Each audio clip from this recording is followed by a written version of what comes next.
Voilà, donc Othman, je te laisse la parole. Ok, merci Sandrine.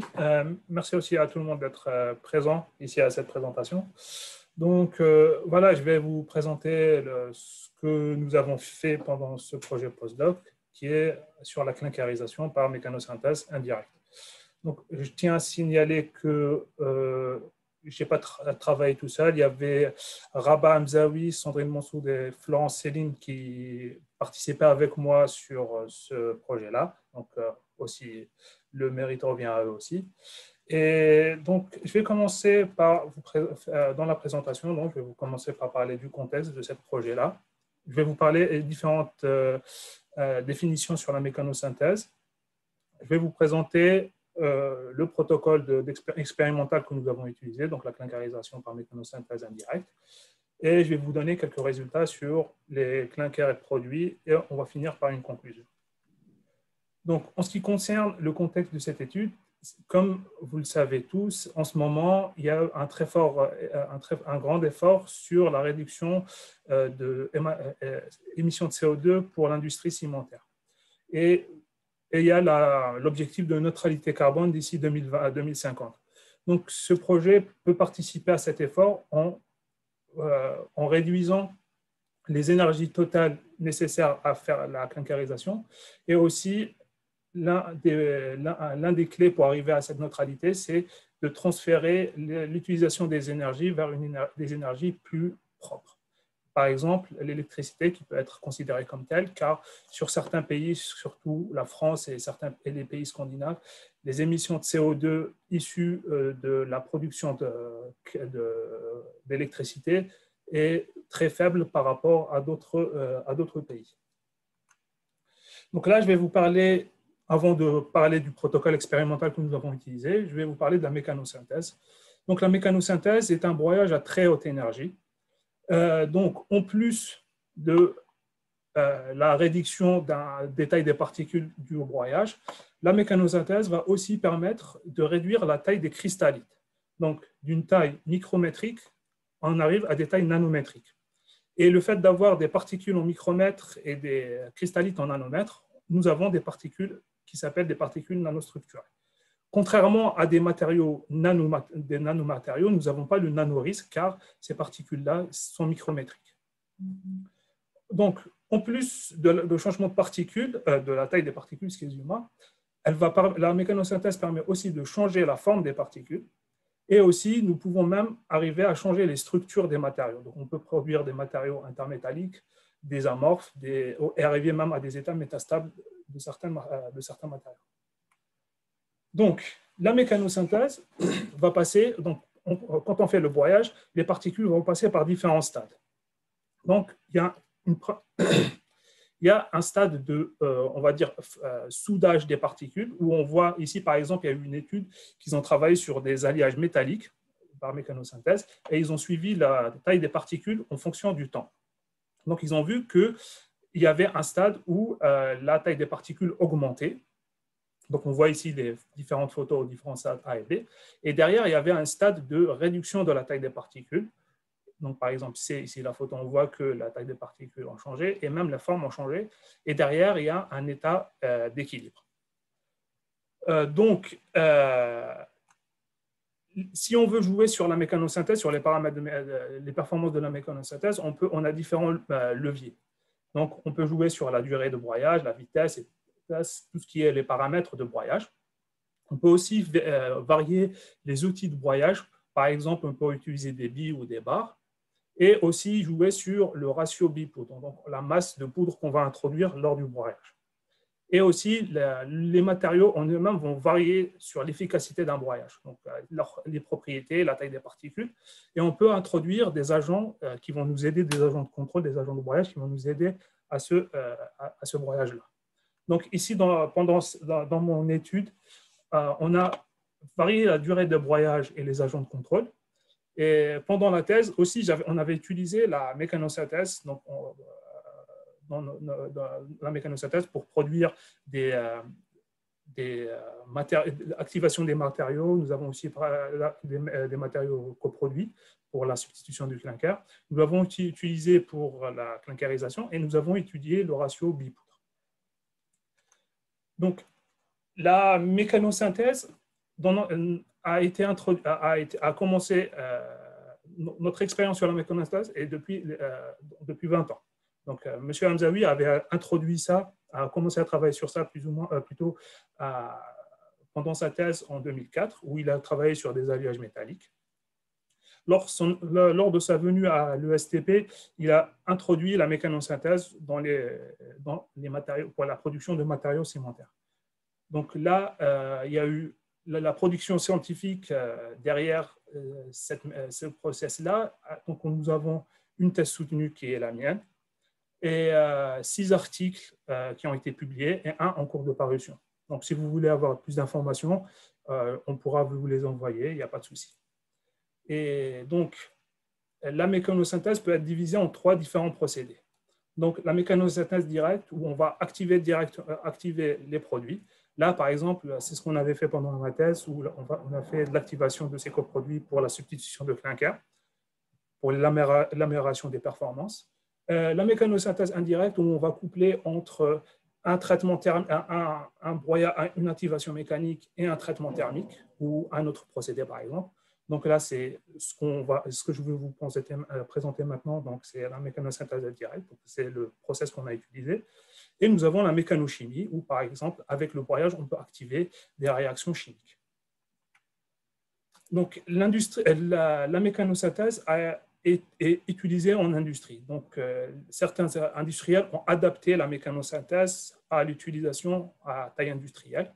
Donc, par exemple, l'industrie métallurgie peuvent produire des alliages avec un mécanosynthèse directe. L'industrie des céramiques, grâce à la mécanosynthèse indirecte, ils arrivent à réduire la température, les températures de fritage pour produire leur céramique. Et même l'industrie pharmaceutique utilise cette technique-là pour produire des structures spéciales dont ils ont besoin. Donc là, je vais vous parler de la clinkerisation par mécanosynthèse qu'on a vraiment utilisée. Donc, on a utilisé une activation mécanique, donc avec un broyeur planétaire. Donc là, vous pouvez voir comment il marche à l'intérieur. Nous avons utilisé un traitement thermique avec un four à très haute température. Et les températures que nous avons utilisées sont des températures inférieures à une température de clinkerisation normale, donc inférieure à 1450 degrés. Et le clinker que nous avons obtenu par mécanosynthèse est sous forme de poudre, contrairement à un clinker qui est produit par le procédé conventionnel, qui est sous format de granules. Donc, pendant la thèse, nous avons fait des études préliminaires pour préparer sur la clinkerisation par mécanosynthèse. Donc, nous avons étudié l'optimisation du process. Comme je vous ai dit tout à l'heure, nous avons travaillé aussi sur le ratio B-poudre, l'effet du ratio B-poudre. Et nous avons fait quelques préparations de clinker avec ce que nous avons appris plus haut. Mais pendant ma thèse, on a vu qu'il nous manquait quelques équipements, quelques équipements pour mener à bien notre projet. C'est pour ça que, juste avec le postdoc, l'IDB, la chaire IDB et l'EFB ont décidé d'investir sur le laboratoire IDB par l'acquisition d'un nouveau four à très haute énergie, donc à très haute température, excusez-moi, qui peut arriver à 1500 degrés par chargement inférieur, ce qui aide vraiment à travailler, à faire les traitements thermiques. Nous avons aussi acquis Topaz, donc pour faire de la quantification des phases, qui va nous aider beaucoup pendant cette étude-là. Jump aussi pour faire des plans d'expérience et analyses statistiques sur nos données. Et nous avons mis en place un protocole de pastillage afin d'avoir les meilleurs résultats possibles, une grande précision de résultats. Donc, pendant mon étude, pendant toute la clinkerisation par mécanosynthèse, on a utilisé 3 farines. La première, qui est une farine de laboratoire qu'on a préparée ici à l'ESTP, qui est à base de 80% de calcaire et 20% de kaolinite, qui n'a pas été corrigée, donc sans correction. Et pendant le postdoc, nous avons pu obtenir 2 différentes farines industrielles. Et cette fois-ci aussi, ils n'ont pas été donc corrigés par les centres de combustion. Donc là, c'est pour ça que vous voyez ici les différents indices qu'on utilise généralement. Donc, saturation chaud, le module silicique et le module alumino-ferrique. Donc, avec ces farines-là, nous avons obtenu des clinkers. Donc là, je vais vous présenter les résultats. Donc là, le premier résultat, c'était pour un clinker que nous avons obtenu avec une activation mécanique de 15 minutes et un traitement thermique de 900 degrés Celsius pendant 1 heure. Donc là, vous pouvez voir qu'on a réussi à obtenir à 900 degrés les 4 éléments composés principaux du clinker. Donc C2S, C3S, C3A et C4A. Et la petite remarque, c'est que le C2S que nous avons obtenu, il n'y a que du alpha et du bêta. Et la petite chose, donc le petit problème pour l'instant que nous avons obtenu, c'était qu'il y a une importante quantité de chaux. Donc 12, là pour les 3 farines que nous avons étudiées, avec aussi du quartz qui reste présent. Donc on a testé avec une activation mécanique, donc le deuxième clinker, de 60 minutes et un traitement thermique à 900 degrés pendant 1 heure aussi. Mais on a vu que la quantité de C2S était un peu plus grande. Donc là, vous pouvez voir que nos clinkers que nous produisons avec la mécanosynthèse indirecte, c'est un clinker à très forte quantité, à une quantité importante d'embellite. Et il y a aussi même, avec ce clinker-là, on voit aussi la quantité de chaux qui reste importante. C'est pour ça que nous avons décidé de corriger ces crus-là. Et donc, pour le premier, le clinker de laboratoire, nous l'avons corrigé avec de la kaolinite et des oxydes de fer. Et donc ici, c'est présent, vous voyez les différents modules. Et donc, ce que nous avons obtenu, c'est que là, nous avons fait une comparaison entre le clinker qui n'a pas été corrigé le premier, et là, le clinker qui a été corrigé. Et on voit que nous avons une nette amélioration de la quantité de C2S produite. Et on voit aussi que la chaux, là, il y a moins de chaux produite aussi. Un deuxième test a été fait avec ce farine corrigée de laboratoire à 1200 degrés. Et on voit que clairement, nous avons obtenu beaucoup de C2S. Et presque plus de quartz et légèrement de chaux. Là, je vais passer aux résultats où nous avons utilisé les 2 farines industrielles. Donc, voici les différents indices. Et là, on voit aussi que là, c'est pour les résultats donc c'était la même configuration que nous avons étudiée. Donc, c'est 15 minutes d'activation. Et là, c'est à 900 et 1200 degrés en orange. Et on voit que pour les 2 farines, on a une augmentation du C2S produit lorsqu'on augmente la température. Et même quand on corrige, entre corrigé et non corrigé, on voit qu'il y a eu une amélioration des performances, donc plus de C2S, moins de chaud. Et quand on augmente la température, on voit qu'on a baissé en quartz.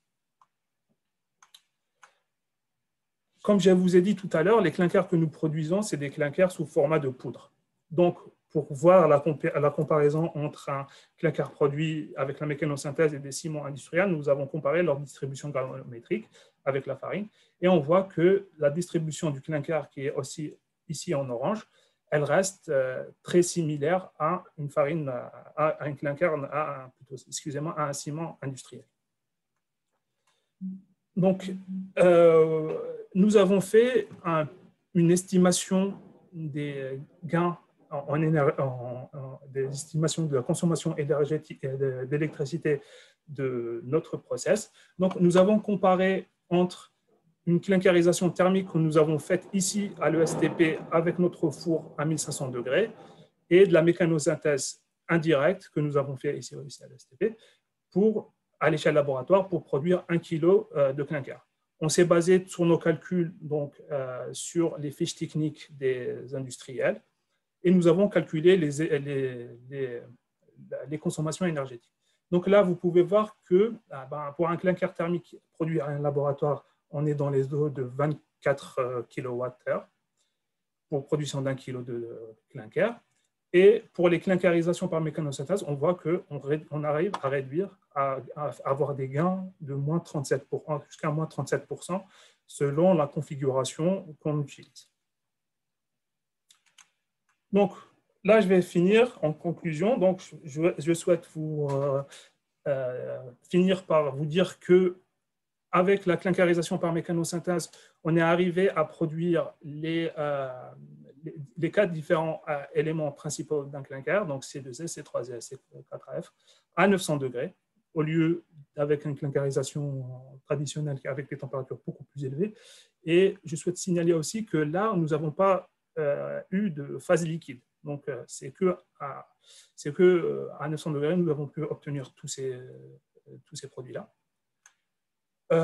Donc, le clinker qu'on produit avec la mécanosynthèse est un clinker riche en bélite. Donc, nous avons pu réduire donc, les différentes quantités de chaud par différentes corrections ou jouer sur les températures de traitement thermique.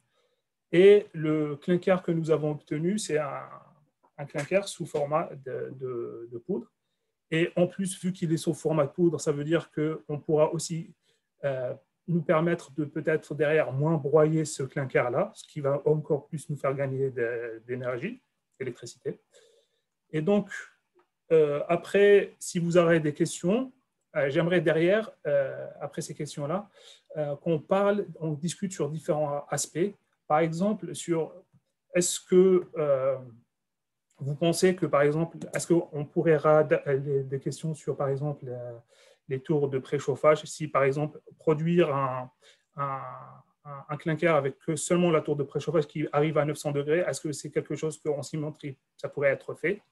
Des questions sur, par exemple, quelle est la température minimale qu'on pourrait utiliser en cimenterie, à quelle température on pourrait réduire. Les questions derrière qui pourraient se poser derrière, c'est, par exemple, est-ce que, en tant que cimentier, vous êtes intéressé par un clinker à faire taux de bélite?